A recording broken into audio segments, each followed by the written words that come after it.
It's Annie with your latest tech update. Are you tired of slow computers in your business?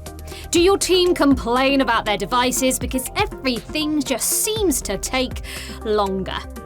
Before you decide to replace your hardware, let me tell you some simple ways to speed up Windows 10 and 11 computers.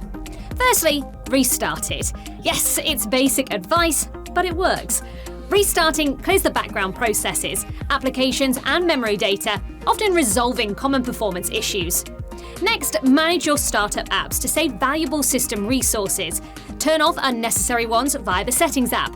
Windows 11 has a feature that saves and restarts certain applications when you reboot. While convenient, it's not ideal for performance, so turn it off. Lastly, uninstall unnecessary apps. They clutter your system and slow it down. By removing them, you'll free up space and resources for better performance.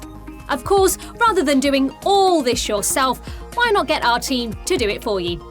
They can check every aspect of your computers and network to look for other hidden problems. That's your tech update. More next week.